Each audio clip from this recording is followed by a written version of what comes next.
problems that we face today in the world will not be fundamentally solved so long as we have a globalized food system that creates inequitable civilizations.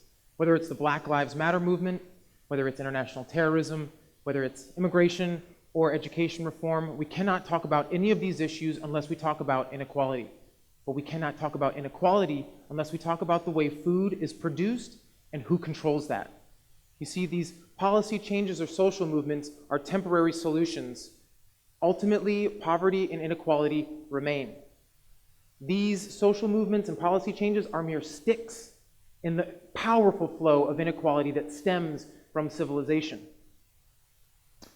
If we truly want to hand down a better world that's worth living, then we are going to have to address the way that we produce food and how it is shared in our communities. The former Secretary of State under President Nixon, Henry Kissinger, is famous for saying, "Whoever controls the food supply controls the population." The ruling elites have known this for centuries.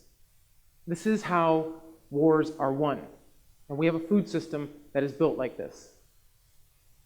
Would any of us here take our families to go see these farms? Big agriculture is the second largest consumer of oil next to automobiles. This system results in a depletion of not only our natural resource base, but destruction of the environment that is around it, whether that be in the creation of dead zones in our gulfs and our oceans, whether that be 150 acres of old-growth rainforest destroyed every single minute, or whether that be the dwindling freshwater supply. Look at California and what's happening today. And all of this destruction in reality of our food system is for a cheap hamburger.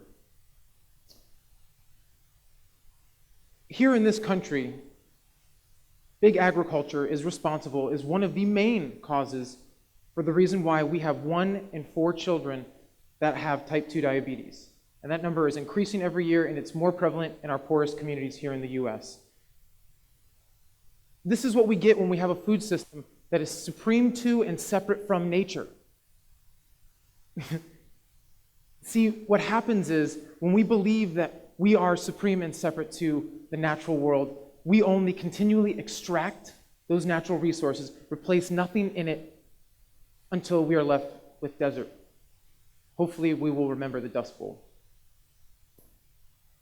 And see, this is the fundamental problem in civilization. Once those resources are extracted, whether they're food or mineral, they're then collected and they're stored and they're under control.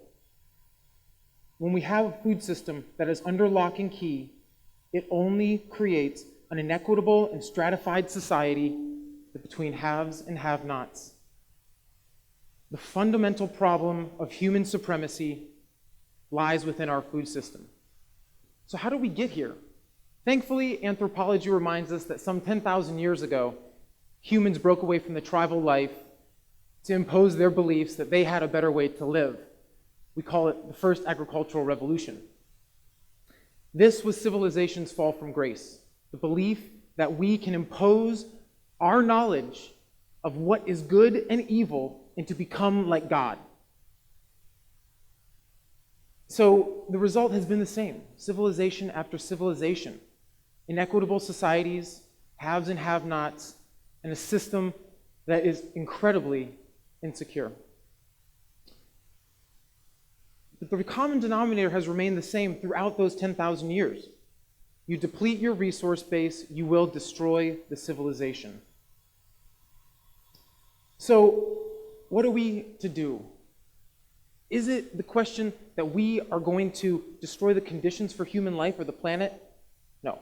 The question is rather if we humans will have the common sense to stop eating the food that is killing us and our children and build an alternative way to feed ourselves and our communities that places the human being within the web of life and not supreme to it. So if Big Ag is the fundamental cause of humanity's destruction and our supremacy complex, what do we do? So again, we have to think about the way that we organize our food system and our place in it. The hope we have, a hope I have found, something that brings me hope, is this idea of permaculture, a permanent agricultural system from which then we can organize our societies securely around. Permaculture is more than just a design system for food and for communities. It is a way of life.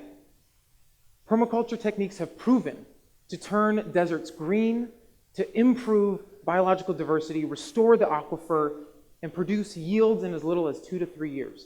See, compared to the methods, the Dust Bowl methods of big ag, right? When you stop farming permaculture systems, they continually produce food year after year without human input. And that's the beauty. So this is my friend Jim, and he's doing just that at Freedom House Farm. And after years of spraying Roundup and being a conventional landscaper, Jim figured out a way to get out of the system by using the system. He turned an average lawn into an edible permaculture food forest. And now after 8 years and about 8,000 square feet, Jim produces enough food not just to survive on, but to thrive on. This is how he makes his living. Here are a few examples of how quickly you can go from nothing to something.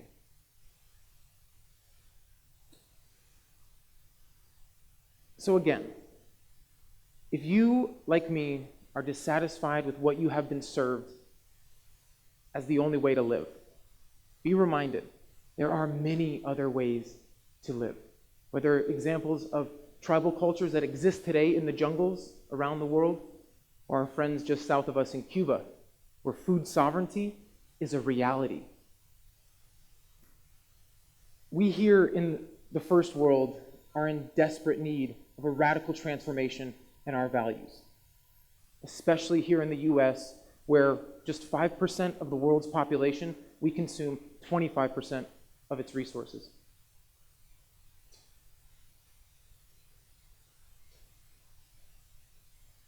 So let me end with this. I'm not suggesting that everyone run and start growing food like Jim, but what could happen is if more of us do, and more of us support those who do grow food, only then will we be able to challenge inequality at its root. And let me be clear, we cannot wait for governments or multinational corporations to do this for us.